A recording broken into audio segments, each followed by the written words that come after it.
ঈদ আনন্দের অন্যতম অনুষঙ্গ নতুন সিনেমা। এবার ঈদ উপলক্ষে বাংলাদেশের 6টি সিনেমা মুক্তি পেয়েছে। বেশ বড় বাজেটের এই ছবিগুলো এসেছে সিনেমা হলগুলোতে। এ বিষয়ে বিস্তারিত জানাতে আমাদের সঙ্গে মিরপুর থেকে যোগ দিচ্ছেন সহকর্মী হাসান মিসবাহ। মিসবাহ, সিনেমা হলগুলোতে কেমন দর্শক উপস্থিতি আপনি লক্ষ্য করেছেন? বান্ডেল থাকলে প্রতি সেনমানিতে টাকা বাঁচবে। বিকাশ সেনমানি বান্ডেল কিনে জিতুন প্রতি লেনদেনে। ঈদ, আপনি বলছিলেন যে ঈদের অন্যতম অনুষঙ্গ সিনেমা, সেটি আসলে বাংলাদেশের ঈদ পরবর্তী যে বিনোদন সেটির আসলে অন্যতম অনুষঙ্গ ছিল একটা সময় চলচ্চিত্র। সেটি মাঝখানে কিছুটা ভাটা পড়েছিল ভালো সিনেমা না থাকবার ফলে, অনেক হল বন্ধ হয়ে গেছে এবং সেটি আবার নতুন করে ফিরেছে। অর্থাৎ এইবার 6টি সিনেমা মুক্তি পেয়েছে।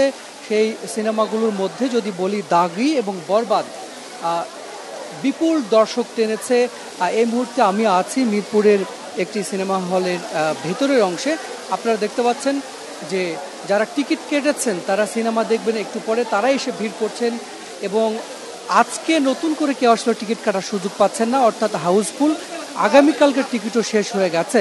অর্থাৎ এখানে একটি উৎসব মুখর পরিবেশ। ঈদ পরবর্তীতে মানুষের সবাই যেভাবে বিনোদনের জন্য বিভিন্ন মাধ্যম বেছে নেন, সেটি আসলে এবার সিনেমা হয়ে উঠেছে একটি অন্যতম অনুষঙ্গ। অর্থাৎ এর আগে ভালো সিনেমা না থাকবার ফলে মানুষ খানিকটা হল বিমুখ হয়ে গিয়েছিল, এবার সেটি কেটেছে এবং এখানে এসে খুবই একটি ভালো লাগা কাজ করছে যে বেশ কিছুদিন পরে হলেও হলগুলো পুরো পরিপূর্ণভাবে হাউসফুল এবং হলে দর্শক ফিরেছে।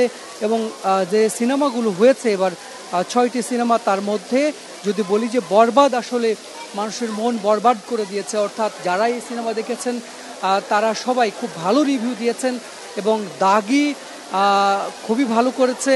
আমরা সাধারণত নিশোকে ছোট পর্দার অভিনেতা হিসেবে জানি। এই সিনেমায় নিশো এবং তমিম যে অভিনয় করেছেন তারা দর্শকের মনে দাগ কেটেছেন। নিশো সাধারণত যে অভিনয় করে থাকেন তার বাইরে এসে এই সিনেমাটিতে অসম্ভব ভালো অভিনয় করেছেন এবং একটি ভালো গল্পের সিনেমা হচ্ছে দাগি। পাশাপাশি জঙ্গলিও অনেকগুলো সিনেমা হলে মুক্তি পেয়েছে। সিয়াম এই ছবিটিতে অভিনয় করেছে এবং সিয়ামও দুর্দান্ত অভিনয় করেছে এবং ভালো গল্প।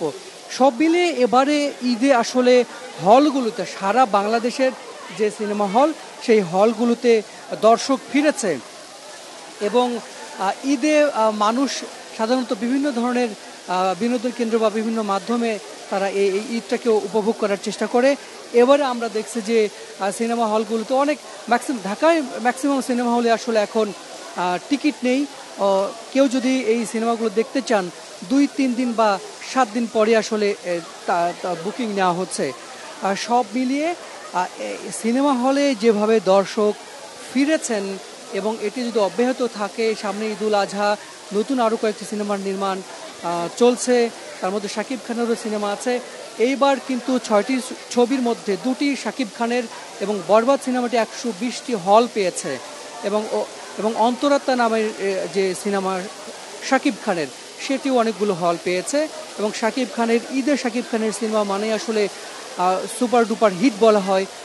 যারা চলচ্চিত্র প্রযোজক আছেন, যারা হল মালিক আছেন, তারা আশা দেখছেন যে এর মাধ্যমে হয়তো বাংলাদেশের যে সিনেমা হলগুলো সেগুলো আবার প্রাণ ফিরে পাবে এবং এই ধারা যদি অব্যাহত থাকে তাহলে বাংলাদেশের সিনেমা হলের সংখ্যা বাড়বে। আমরা জানি যে 90-এর দশকে বাংলাদেশে উপজেলা পর্যায়েও একাধিক সিনেমা হল ছিল। ঈদ পরবর্তী সময়ে সেই হলে গিয়ে সিনেমা দেখা এবং সেটি আসলে একটি বড় ব্যাপার ছিল। দিনের যত দিন গেছে সেই সিনেমা হলের সংখ্যা কমেছে। তো সব মিলে এখন ভালো সিনেমা হচ্ছে, দর্শকরা হলে ফিরছে। আমাদের সঙ্গে যুক্ত হওয়ার জন্য সত্যি এটা খুশির খবর যে ঈদ কেন্দ্র করে ঢাকায় সিনেমায় কিন্তু আবারও সুবাতাস ফিরতে শুরু করেছে।